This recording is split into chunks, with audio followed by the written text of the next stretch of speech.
pensamento lógico, pensamento abstrato, e aí você utiliza isso tudo também na avaliação, se tem risco, se não tem risco de perda de memória, etc. Próximo. Em casos difíceis, você utiliza eletrodos que são colocados direto na superfície do cérebro para ter um mapeamento preciso. Próximo.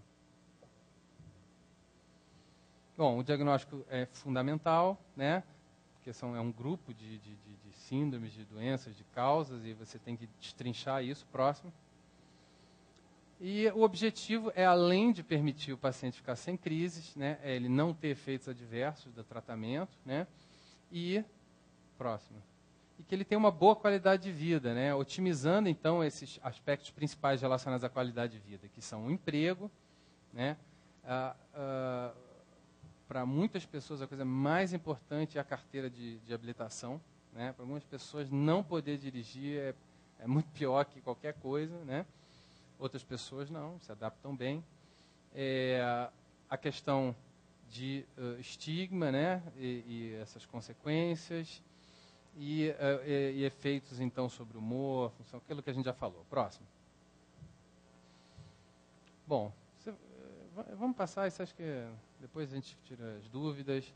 Então, como a gente falou, uma, dois, três remédios chegam a controlar 80%, 20% a 30% são resistentes. Pode passar, não falei.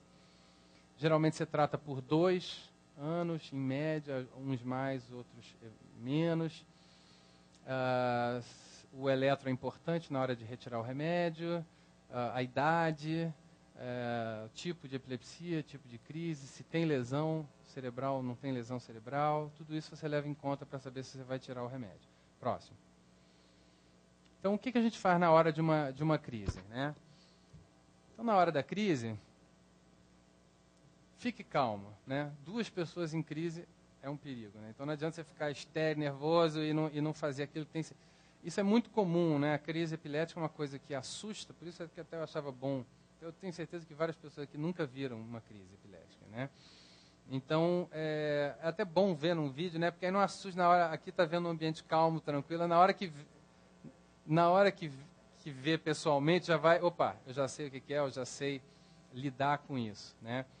Então, fica calmo, ampara a pessoa, deixa ela de lado, né? Porque se ela ficar de barriga para cima, a pessoa está sem o reflexo, se na crise ela tiver vomitado, ela pode aspirar aquilo ir para o pulmão e fazer uma pneumonia e até uma insuficiência respiratória, né?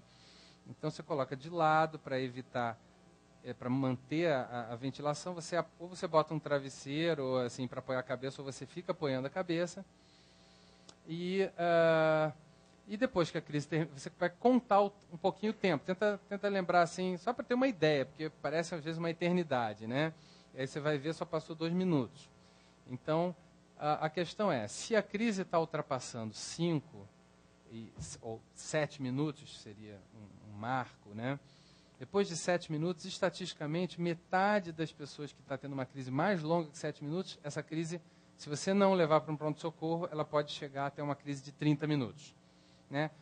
A outra metade vai parar antes disso, mas você tem um risco alto da crise se prolongar. E essa crise de 30 minutos é uma crise que pode deixar risco de lesão para o cérebro, é uma crise que pode ser risco de morte mesmo, né? Porque há um esgotamento do corpo, depois de um certo tempo você libera adrenalina, pressão, tudo, descarga hormonal, você faz tudo para manter o suporte energético que o cérebro está precisando ali, que o coração, tudo, o teu corpo, você está contraindo, e depois de meia hora há um esgotamento, e aí a pressão começa a baixar, tudo começa, e aí o cérebro vai ficando numa insuficiência, vai demasiando, tem uma série de complicações. Então, a gente tem que tentar evitar de chegar a uma crise longa. Então, quando você tem essa história de crises longas, se a pessoa fala, teve crise de tantos minutos, hoje em dia você tem medicamentos seguros, como midazolam, Rivotril, que você pode... Midazolam é o mais utilizado, mas é difícil de encontrar aqui. Só em hospital que você encontra, mas você pode injetar no nariz, que é fácil, né? Que a pessoa às vezes está contraindo a boca, você não consegue botar debaixo da língua, às vezes tem um excesso de saliva, né? E não preciso nem dizer que a epilepsia não é uma doença contagiosa, né? Então, mas aquilo pode dificultar, né? Você botar o remédio, botar uma gota. Então, a gente orienta, né, os familiares, amigos a ter, nesse caso, dessas pessoas que têm crises longas, né? Eu não quero que você fiquem com a impressão de que todo mundo é epilepsia. Não, peraí, tem epilepsia? Não, não é. A grande maioria tem crises curtas, autolimitadas, né? E que respondem bem a remédio. Ok. Então, se a crise está passando de 5 minutos, você já tem que estar fazendo sua malinha, pegou o carro, chamou o táxi, o que, a ambulância, e já tem que estar levando. Se você tiver um remédio desse, um benzodiazepínico, benzodiazepínicos são os calmantes, né? Rivotril, diazepam, Frisium, qualquer um desses, você pode, no susto, dar. Qualquer um desses. Bromazepam, diazepam, Lexotan, todos esses que eu falei aqui são remédios, em princípio, bastante seguros, né? Eles, no máximo, dão um sono. Próximo. Sim? A crise o quê? A crise epilética e a convulsiva é a mesma coisa? Não, não é a mesma coisa. A crise epilética ela pode ser convulsiva ou pode ser não convulsiva. Convulsão é quando você tem abalos motores. Geralmente se refere mais àquela crise que a gente chama de, os médicos chamam de tônico-clônica generalizada, né? Tônico é que fica todo duro. Aí depois o cérebro vai começando a inibir a crise e aí vai tendo as contrações, e aí as contrações depois vão ficando mais lentas até a hora que para, né? Então, essa crise com manifestações motoras, pode ser dos dois lados, pode ser de um lado lá, é chamada de crise convulsiva. Se você tem uma crise que é só de ausência, eu estou aqui, de repente eu paro e faço assim. Aí isso foi uma crise não convulsiva. Aí a crise não convulsiva tem as crises não convulsivas generalizadas, que é tipo aquela da ausência da infância, que eu mostrei aquela menininha, que de repente dá uma paradinha, tem várias paradinhas durante o dia. E tem, por exemplo, a crise do lobo temporal, que também pode, de repente, a pessoa dar uma parada, fazer aqueles automatismos. Quer dizer, a manifestação motora é sutil. A crise do lobo temporal na criança, ela é chamada de hipomotora, porque hipo é de pouco movimento, né? Pouco motor, né? Então, a crise do lobo temporal na criança, ela simplesmente, de repente, ela está assim, ela fica com o olhar assim, não faz nada, como se fosse uma ausência. Sem o eletro, sem uma ressonância, não consegue diferenciar claramente o que é. Então, tem vários procedimentos cirúrgicos, vou passar rapidinho pelos procedimentos, só para vocês terem uma ideia. Pode passar. Então, esse é o procedimento da cirurgia do lobo temporal, né, chamada amido-hipocampectomia, que com muito orgulho, a técnica que foi desenvolvida na década de 60 foi desenvolvida pelo Paulo Niemeyer pai, já falecido, irmão do nosso arquiteto Oscar Niemeyer. Então, Paulo Niemeyer, que o Hospital do Cérebro, com toda a justiça, vai se chamar Hospital Estadual Paulo Niemeyer. E o Paulo Niemeyer, na década de 60, com Hélio Belo, ele desenvolveu um conceito, ele desenvolveu a estratégia e conseguiu resultados muito parecidos com o que a gente tem hoje, 40 anos depois. Além do que, ele mandou o patologista com o dinheiro dele para a Argentina, mandou o neurofisiologista para a França, em Marseille, aprender com Gastot, que era o maior epileptologista daquela época. Ele comprou um aparelho de eletrocefalograma de 2 canais, que saía fumaça dentro da sala cirúrgica, porque era aquele papel que era a base de calor.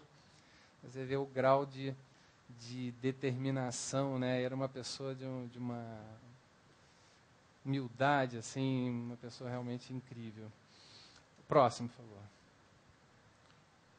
Aqui já um tumorzinho bem superficial. Isso aqui é o que a gente chama de eletrocorticografia. Ele tem umas hastezinhas, a gente coloca, são eletrodos que você, com a haste, você consegue colocar suavemente na anatomia do cérebro, que é irregular. Aí você coloca os eletrodos, superficial ou profundo, e você usa para fazer isso um mapeamento. Quando você já abriu, né, o crânio, você mapeia ali, e depois que você fez a retirada da área que está gerando a crise, você também mapeia para ter um controle. Bom, eu tirei realmente tudo ou ainda ficou alguma área aqui que pode estar gerando as crises, né? Próximo. Esse aqui é um instrumento maravilhoso que que eu quase mudei para fazer neurocirurgia, que eu faço neurologia, eu faço esse mapeamento para o cirurgião, né? A gente localiza, eu faço a parte clínica, mapeio, né? Eu faço o que se chama de neurofisiologia. A gente usa todos esses exames e fala para o neurocirurgião, olha, está aqui, a área tal está aqui, a área motora está aqui, a área linguagem, a gente dá um mapa da mina para o cirurgião. E o cirurgião, hoje em dia, tem esse aparelho, que é um aparelho de neuronavegação, que ele pega a imagem da ressonância, aí ele marca aqui, né? Depois, na hora, na sala cirúrgica, ele está com aquele monitor, né? Aqui o monitor, aqui está o paciente. Ele tem uma pinçazinha, ele quando coloca a pinça... Alguém tem aquele joguinho Wii, sabe aquele joguinho? Um joguinho que você faz de videogame, assim, que você tem um sisteminha que detecta... Por exemplo, eu estou com um bastão aqui, aí ele detecta, o bastão está aqui, o bastão está aqui, ele sabe exatamente aonde está o bastão, né? Então, da mesma forma, tem um leitorzinho, ele detecta exatamente onde está esse bisturizinho aqui. Essa é só uma pinça de localização. O neurocirurgião coloca, aí ele sabe aqui, ó, eu estou bem aqui na parte de trás, mesmo sem ele estar vendo a lesão. Porque algumas lesões, como a displasia cortical, o neurocirurgião não consegue ver. E às vezes só vê na ressonância. Então fica difícil para o neurocirurgião, às vezes, falar, bom, será que eu tirei tudo, não tirei? Quer dizer, claro que ele tem algumas referências, né, anatômicas, mas esse método aqui, você consegue, por exemplo, já colocar várias informações, onde é que está a área da linguagem, onde é que está um vaso grande, o feixe de fibras que está passando na profundidade. Então, isso aqui permite uma cirurgia muito precisa e segura, né? Então, isso foi um grande avanço que surgiu em 1998, já tem uns 10, 12 anos. Próximo. Esse é um outro tipo de cirurgia. Próximo. Não vou ficar falando muito disso. Aqui são lesões mais graves, né? Pessoas que tiveram problemas de parto, por exemplo, e tiveram uma lesão no hemisfério inteiro. Aqui é um defeito de desenvolvimento, aqui é uma infecção. Então, são cirurgias um pouco mais radicais, mas que, quando feitas precocemente na criança, é incrível, né? Vocês sabem que se você tiver um rim só, você vive bem, né? Se você tiver um quarto do seu fígado, você vive bem. Se você tiver um olho, você vive bem. E se você tiver metade do cérebro, você ainda é capaz de fazer um vestibular. Tem pessoas que, operadas... Eu acompanhei na Alemanha caso de criança operada cedo, com 3 anos de idade, com uma lesão desse tipo aqui. É claro que a pessoa tem que ter um outro hemisfério razoavelmente bom, e a pessoa conseguiu fazer vestibular, anda, tem apenas uma leve fraqueza. Próximo. Se você não opera e deixa para operar isso muito tempo depois, aí você perdeu aquela janela para permitir um bom desenvolvimento. Tem 2 formas de dieta, cetogênica e baixo índice glicêmico. Essa aqui é uma dieta que você pode usar para diabetes também, uma dieta super saudável, mais flexível. Essa aqui é um pouco mais radical, mais difícil. Estimulação elétrica do nervo vago também é um procedimento desde 1987 aprovado, mas que a gente só começou a usar aqui no Brasil no final de 2008, porque foi quando a Anvisa obrigou os planos de saúde a pagarem o procedimento da cirurgia de epilepsia. Então, até lá, o plano de saúde falava, não sou obrigado a pagar a cirurgia, e simplesmente não pagava. Próximo. Então, o estimulador, você coloca um aparelhinho que dá impulsos elétricos, ele fica escondido, né, aqui entre a axila e o peito, ou debaixo do peito, ele fica escondido debaixo da gordura, ninguém vê, tem um fiozinho que vai também escondido por debaixo da gordura, até o nervo que passa no pescoço, que é o nervo vago. E aí esse nervo leva os impulsos até o cérebro. E isso, ao passar de alguns meses, vai reduzindo as crises e pode chegar ao controle total das crises. Ele também tem uma coisa muito interessante, que ele trata a depressão e trata a enxaqueca. Então, tem pessoas que têm epilepsia, estão deprimidas, têm alguma dificuldadezinha de aprendizado, e ele dá uma melhora geral assim, na qualidade de vida da pessoa. A bateria ainda dura 7 anos, mas já existe um modelo agora que ainda não vende aqui no Brasil, mas nos Estados Unidos já dura 15 anos. O próximo. Então, aqui, novamente, o desenhozinho. Próximo. Próximo. Próximo. Isso aqui é um outro aparelho. Tudo isso aqui a gente vai ter no Rio também, essa lindeza aqui. Isso aqui, usando aquele... Tá vendo? Lembra que eu falei aquele negócio de neuronavegação? Isso aqui é que detecta a posição, né, no espaço. Então, esse aqui é o estimulador, aqui é uma bobina que gera um campo magnético, você encosta aqui na cabeça assim, da pessoa. Só que com esse aparelho de neuronavegação, você consegue saber exatamente qual é o giro que você está estimulando, qual é a profundidade que você está estimulando. Então, você sabe, é uma outra fineza na história, né? E esse método aqui também, ele se desenvolveu nos últimos anos e com a estimulação, antigamente esse aparelho, ele esquentava muito. Então você só fazia um estímulo e parava, um estímulo e parava. Aí depois conseguiu-se desenvolver novos métodos de refrigeração e aí ele agora dá impulsos seriados, né? E esses impulsos seriados em baixa frequência, eles conseguem inibir aquela área que está ali. Então você, eventualmente, em algumas pessoas, você consegue fazer estimular, se for um foco mais ou menos superficial, se não for uma coisa muito profunda, você pode conseguir fazer sessões de estímulo. Isso fica inibido durante um dia inteiro, 2 dias inteiros. Então você, às vezes a pessoa está tendo muita crise, você consegue com aquilo ali, com nenhum efeito colateral, basicamente, né? Você consegue frear aquilo, né? Isso também está sendo muito utilizado em pesquisa, né? Que você consegue inibir uma certa área durante um tempo, você consegue ver qual a influência daquilo, etc. Próximo.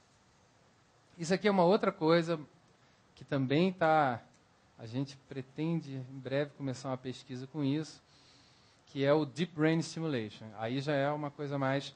Você, usando aquela neuronavegação, você implanta uns eletrodinhos e eles vêm até aqui onde fica o gerador de pulso e a bateria, e da mesma forma você estimula, só que em vez de seu estímulo ser fora do cérebro, né, aqui no nervo, aqui que passa no pescoço, ele é já direto no cérebro. Então isso é utilizado, por exemplo, para Parkinson. Talvez vocês tenham visto aí o Fantástico, apareceu o Paulo Niemeyer, filho, mostrando ali o pianista, o João Carlos, né?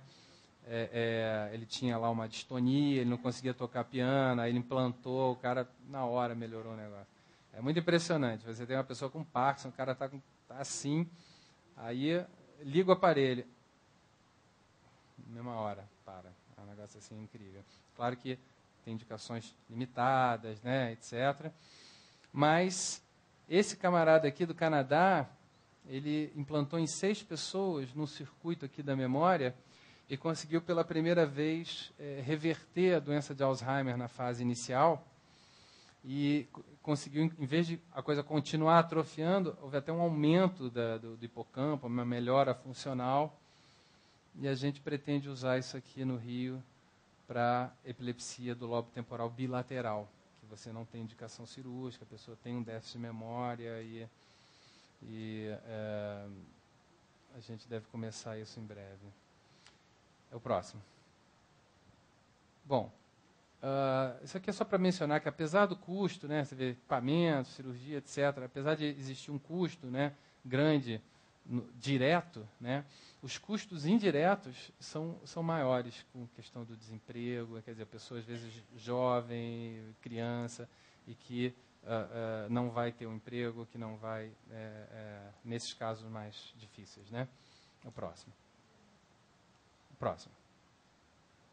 Bom, então, de repente a coisa surge numa idade como na criança, e a criança se vê, de repente, obrigada a fazer exames de eletro, se vê obrigada a tomar umas injeções e a fazer exames que ela não entende muito bem. Os pais também, às vezes, escondem o jogo, e a criança vê que está sendo escondido alguma coisa, e então ela começa a ficar aí, às vezes super protegida, às vezes fazendo o que quer e os pais não falam nada também. Então começa a gerar alguns transtornos. Próximo. Mas, reações no trabalho feito aqui no Brasil, reações da família à epilepsia: medo, susto, tristeza, ansiedade, rejeição, sentimento de mágoa, culpa, esconder a doença do filho, quase 40%, proteção exagerada, 83%, permissividade, 38%. Então, a reação da família é muito importante. É muito importante que se esclareça, se converse isso com a família. Próximo. Aqui, às vezes, a família entra em choque, ela nega, aí fica triste, depois ela começa a aceitar aquela realidade e enfrentar, né? E muitas vezes superar, né? Próximo. Então, os aspectos físicos que interferem na qualidade, pode ir passando, eu vou olhar. Limitação da atividade física, restrição ao lazer, né? Isso aí tem muito médico que restringe demais, né? Não pode isso, não pode aquilo, não pode isso. Ou então os pais. Tem pai que nem faz, tem pai que nem faz festa de aniversário para o filho, porque, quando ele fica muito agitado, tem crise. É melhor ter uma festa e ter uma crise do que não ter festa, entendeu? A criança ficar lá a vida inteira, sabe? Ou então dá um remedinhozinho leve, um calmante, sabe? Tem jeito, entendeu? Mas a coisa chega a esse ponto. Por favor. A epilepsia, ela pode atrapalhar o aprendizado da criança? Pode atrapalhar, sim.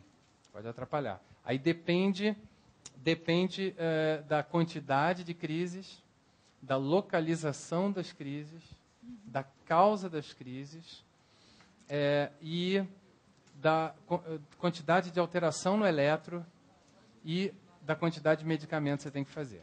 Então, se você tem aqueles casos leves, que a pessoa tem uma crise aqui e outra acolá, que responde bem com remédio, você faz o eletro, não tem nada, não vai ter nada, não vai ter nenhuma interferência, que é a maioria, certo? Que é 70%, 80% das pessoas com epilepsia. Mas se você tem pessoas que, existem casos em que você tem mínima manifestação de crise, mas você tem um eletro constantemente alterado. Tem crianças que entram em estado, a gente chama de estado de mal eletrográfico. Ela começa a dormir e aí tem descargas em mais de 85% do tempo do sono. E aí, apesar de as crises serem mínimas, ser às vezes uma pequena quedinha de cabeça, uma breve ausência, a criança pode, muitas vezes, vai evoluir com atraso de desenvolvimento, alteração comportamental, e existem até casos de autismo secundários a esse tipo de alteração. Porque o sono é uma estrutura, é uma fase importante da consolidação da memória, né? Então, durmam bem, né? Quem acha que tem que ficar acordado até as 3 horas da manhã. Queria perguntar um negocinho, Faverê, doutor Faverê. Fala. Qualquer um que tem cérebro pode ter epilepsia? Qualquer um, qualquer pessoa, animal, qualquer coisa, é isso que... Sim, a epilepsia tem cachorro, macaco... E qualquer pessoa em qualquer fase? Em qualquer pessoa, em qualquer fase. Até intraútero, né? Até intraútero você tem algumas doenças metabólicas, doenças do desenvolvimento, que às vezes a mãe já sente uma coisa estranha, umas contrações mais fortes, mais ritmadas, quando depois você recapitulando, você sabe que ela já estava tendo crise, às vezes, bebê. E, como eu te falei, com o avançar, né, com a gente vivendo mais, você tem a principal faixa etária de epilepsia no momento, já são as pessoas acima de 65 anos de idade. E é muito comum o idoso que já tem alguma alteraçãozinha, ele já teve um infartozinho pequeno, ele já teve uma demência, teve um pequeno trauma, já teve qualquer alteraçãozinha já no cérebro ali, e aí ele tem uma infecção, ele interna no hospital com febre, infecção, isso já é um fator facilitador, e depois faz, às vezes, algum tipo de antibiótico, algum tipo de remédio, está agitado, e ele entra num chamado estado de mal não convulsivo, né? Que ela me perguntou, quer dizer, a pessoa, às vezes, existem casos de pessoas que estão no CTI, aí o velhinho, às vezes, está sedado, tira a sedação, ele não acorda. 2 dias, 3 dias, mas a sedação está demorando para sair, aí você vai fazer o eletro e ele está em descarga contínua. As manifestações são muito sutis, às vezes só vira um olho, só faz o movimento, mas às vezes a pessoa está com um tubo, aí a pessoa, como é que você vai saber se aquilo é ou não é? Então, hoje em dia, o eletro é uma ferramenta fundamental na unidade neurointensiva. O eletro, assim como o eletrocardiograma, o eletroencefalograma, ele é capaz de detectar a isquemia cerebral, né, a falta de chegada de oxigênio e sangue no cérebro, antes de uma lesão acontecer. Então, se você tem uma monitorização eletroencefalográfica contínua no hospital, contínua naquele paciente, você vai poder detectar se está havendo um inchaço ali no cérebro, se está tendo crise, né? Então, é uma estatística muito alta. 34% das pessoas, pacientes graves numa unidade neurológica, tem crises epiléticas não convulsivas, né, que você só percebe com eletro, e 72% desses 34% desenvolvem um estado de mal, uma crise que pode durar dias e que agrava o quadro neurológico. Então, essas pessoas, se já eram um pouquinho esquecidas, se já tinham algum grau de demência, já tinham Alzheimer, quando ela sai desse quadro, ela fica totalmente alheia, não fala, não se comunica direito. Então, infelizmente, ainda são poucos hospitais que dispõem isso, né? O Procardíaco tem, a Malu que faz lá, a gente faz essa monitoração no Quintadora, agora o Copador tem. E existe, graças a Deus, um projeto para se implantar monitorização eletroencefalográfica em todos os CTIs do estado do Rio de Janeiro. Doutor, eu gostaria de saber quais são os tipos mais frequentes de epilepsia. E por que não é muito divulgado também no país? Uhum. Os tipos de epilepsia e o que mais você perguntou? E por que não é tão divulgado no Ministério da Saúde? Por que não divulga isso para a população em geral? Então, os tipos mais frequentes de epilepsia são esses que eu falei. Tem as epilepsias na infância, tem as ausências da infância, tem as epilepsias benignas da infância, que só acontece durante o sono. Depois tem a epilepsia mioclônica juvenil, que é aquela epilepsia do adolescente, que eu falei, que tem crises tônico-clônicas generalizadas, tem abalinhos breves, que são os choquinhos, e pode ter ausências, né? Tem 3 tipos de crise nessa forma de epilepsia. E tem as epilepsias lesionais, a mais frequente que dá esses problemas é a epilepsia do lobo temporal, né? Então, essas são as formas mais frequentes. E por que não se divulga muito? Porque é pelo mesmo motivo pelo qual a gente faz reuniões no Hospital da Lagoa, e eu chamo 10 mil pessoas com epilepsia e vão 50. Porque a pessoa com epilepsia não se mobiliza, ela tem vergonha, ela às vezes não quer nem que apareça lá no Facebook, que saibam que tem. Eu vou numa reunião de epilepsia, vão saber que eu tenho epilepsia. Então, a campanha, desde 1987, da Liga Internacional contra a Epilepsia, a campanha, o nome da campanha, desde então, é Epilepsy Out of Shadows. Epilepsia saindo das sombras, fora das sombras. Então, é isso que eu falei, as pessoas não contam para o filho, não contam para o primo, não contam para o colega de trabalho, né? Então, assim, não seria muito melhor se a pessoa falasse assim, olha, eu tenho uma crise que dura 30 segundos e em 30 segundos eu estou de volta de novo, tá? Se eu tiver um pouquinho assim cansado, mais 15 minutos. Isso acontece uma vez cada mês ou cada vez uma semana, mas se eu estiver passando mal, você já sabe que é isso. Então, tudo bem, eu nem chego a cair, ou se eu caio, então você, por favor, se acontecer alguma coisa, você me segura. Né? Então, é isso que a gente vai falar agora. Vamos lá. Doutor Eduardo. Tudo isso aí. O tempo está se Doutor esgotando, Eduardo. né? Oi. A epilepsia é hereditária? Metade das epilepsias tem influência genética. Essa influência pode, na maioria das vezes, ela é de uma herança que se chama de poligênica. São necessários vários genes, né, para que, como se fosse uma constelação, né, para que a epilepsia se manifeste. Então, por exemplo, às vezes, assim, eu tenho epilepsia. Aí tem um tio meu que tem, um avô, nessas formas de epilepsia, né? O filho da minha prima, quer dizer, são casos salpicados na família, porque não é apenas... Existem formas, né, descritas de famílias inteiras. Eu tenho algumas famílias inteiras com epilepsia, que são formas que a gente chama de autossômica dominante. E mesmo dentro da família, apesar de às vezes ser a mesma alteração genética, a manifestação é diferente. Às vezes a menina tem ali uma crise de difícil controle, e o menino teve 2 crises, controlou com remedinho, nunca mais teve. Às vezes, um manifesta mais com ausência, outro com as crises generalizadas, motoras. Então, você tem o genótipo, quer dizer, a sua constituição genética, mas o fenótipo, que é como é que aquela crise vai se manifestar, não vai ser a mesma para as mesmas pessoas da família. Mas, então, metade das pessoas tem influência genética. Tá?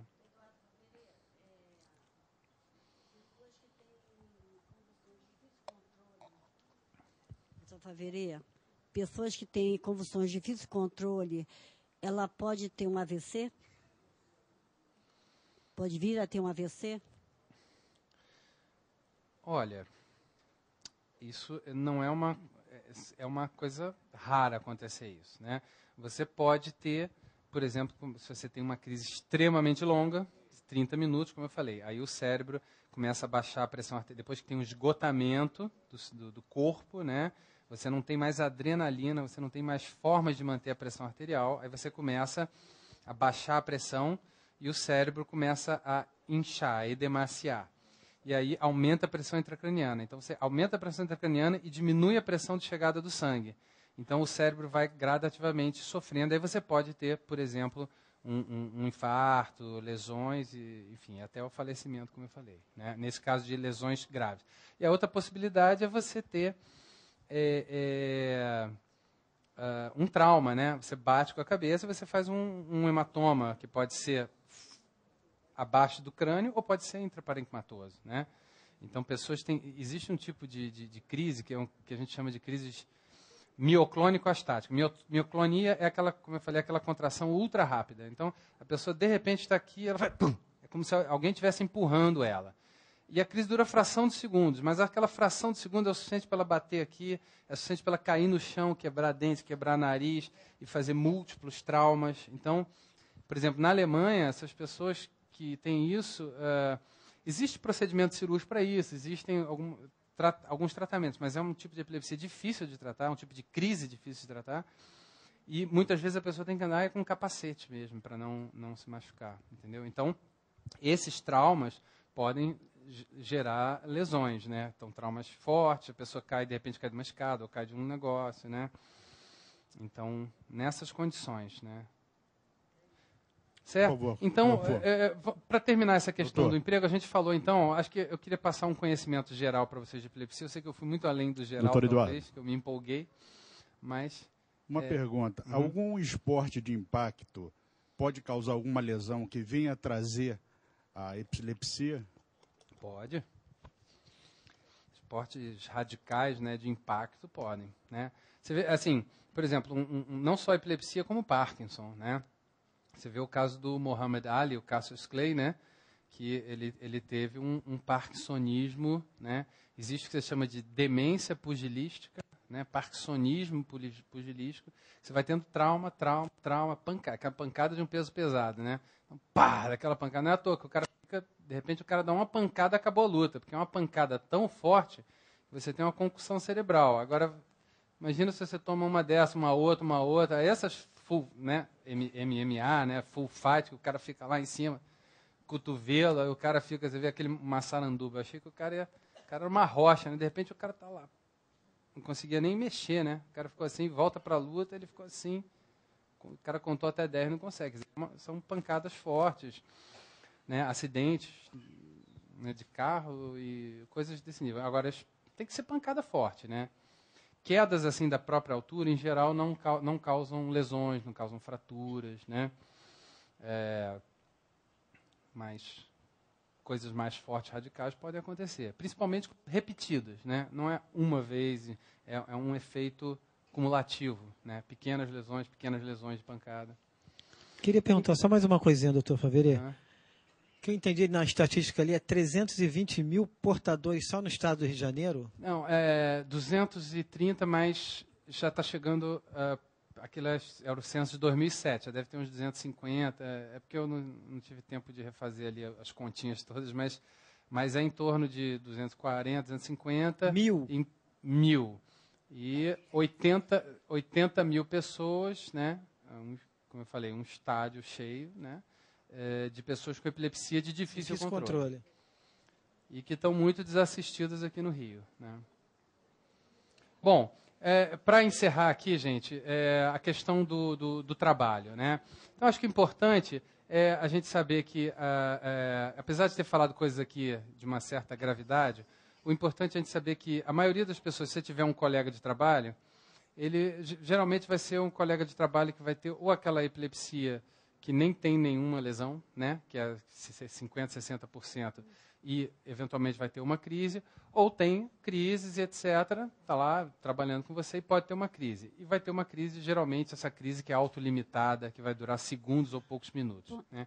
Doutora. Então, a gente viu ali os cuidados da crise. Né? Não tem que botar dedo na língua, desenrolar a língua, sair enfiando coisas. Você só vai conseguir machucar o seu dedo, você vai conseguir quebrar o dente da pessoa, né? Ou ferir ela. Né? Então, você deve só deixar a pessoa de lado, reprisando.